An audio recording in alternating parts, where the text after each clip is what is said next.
ओम जयंती मंगला कालिनी भद्रकालिनी कपालिनी दुर्गा क्षमा शिवा धात्री स्वाहा स्वधा नमस्तुते। दोस्तों, ये असली अर्थ भद्रकालिनी कपालिनी का तो भद्रा का शाब्दिक अर्थ है कल्याण करने वाली। नमस्कार दोस्तों, रोज 12 से 12:30 आपसे बात होती है। आज की हमारी ये बातचीत उसी राखी के 2 मुहूर्त के बारे में है। मेरा किसी भी जाति, संप्रदाय या धर्म के विरुद्ध कुछ कहने का कोई पर्पस नहीं है। कोई धार्मिक भावना आहत करने का मेरा कोई पर्पस नहीं है। बस अपनी बात कहूंगी। कल राखी पे सड़कें काफी भरी हुई थी, कुछ कंफ्यूजन से और कुछ डर से। तो फिलहाल 2 दिन की इस राखी की आपको बहुत बहुत बधाई। मैंने तो कल अपने भाई को बिना किसी कंफ्यूजन के राखी बांध दी।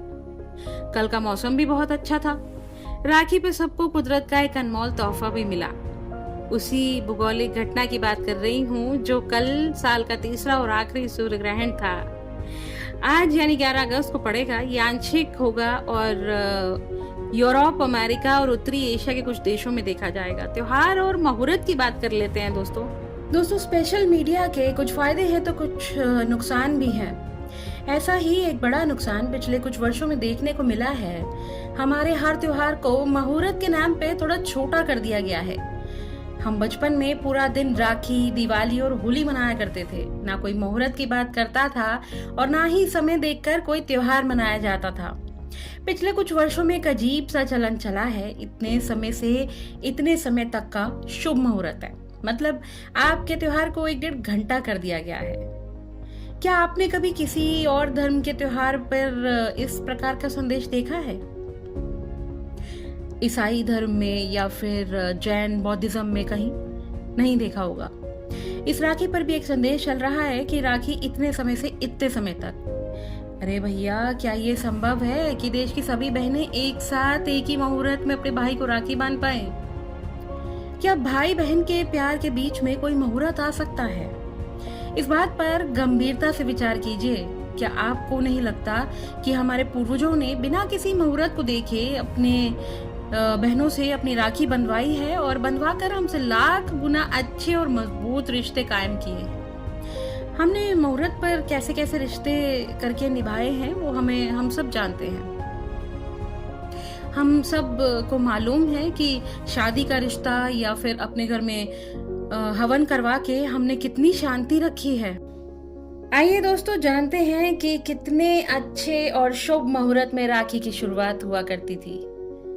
या ऐसा कह लीजिए कि राखी कब से शुरू हुई उस मुहूर्त को जान लेते हैं। वो कितना शुभ था उसे जान लेते हैं। भविष्य पुराण में एक कथा है कि वृतासुर से युद्ध में देवराज इंद्र की रक्षा के लिए इंद्राणी शची ने अपने तपोबल से एक रक्षा सूत्र तैयार किया और श्रावण पूर्णिमा के दिन इंद्र की कलाई में बांध दिया। इस रक्षा सूत्र ने देवराज की रक्षा की और वो युद्ध में विजयी हुए। ये घटना भी सतयुग की है। इतिहास के पन्नों को देखें तो इस त्योहार की शुरुआत की उत्पत्ति लगभग 6000 साल पहले बताई गई है। इसके कई साक्ष्य भी इतिहास के पन्नों में दर्ज हैं। रक्षाबंधन की शुरुआत का सबसे पहला साक्ष्य रानी कर्णावती और सम्राट हुमायूं है। युधिष्ठिर ने अपने सैनिकों को भी बांधी थी राखी। श्री कृष्ण ने युधिष्ठिर से कहा कि वो अपने सैनिकों को रक्षा सूत्र बांधे। पाताल में रहने वाले राजा बलि के हाथ में लक्ष्मी जी ने राखी बांधकर उनको अपना भाई बनाया। दोस्तों, भ्रम या वहम किसे कहते हैं? इल्यूजन गलत और पक्के विश्वास के साथ बनी हुई सोच को कहते हैं, जिसकी कोई ठोस वजह नहीं होती है और इंसान उस सोच को पक्के यकीन के साथ मानकर चलता है। वो उसके ख्याल के विपरीत कोई जानकारी मानने के लिए तैयार नहीं होता। दोस्तों, इसमें जो मुहूर्त बन रहा है इन घटनाओं में, वो सभी युद्ध का मुहूर्त बन रहा है। अब युद्ध का मुहूर्त कितना शुभ होता है और कितना अशुभ वो हम सब जानते हैं।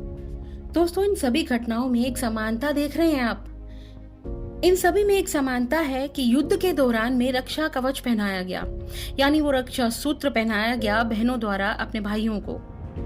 जैसे कि देवराज इंद्र को इंद्राणी ने, और जैसे कि युधिष्ठिर को श्री कृष्ण ने, पाताल में राजा बलि को लक्ष्मी जी ने, राजसूय यज्ञ के दौरान शिशुपाल का वध होने पे द्रौपदी ने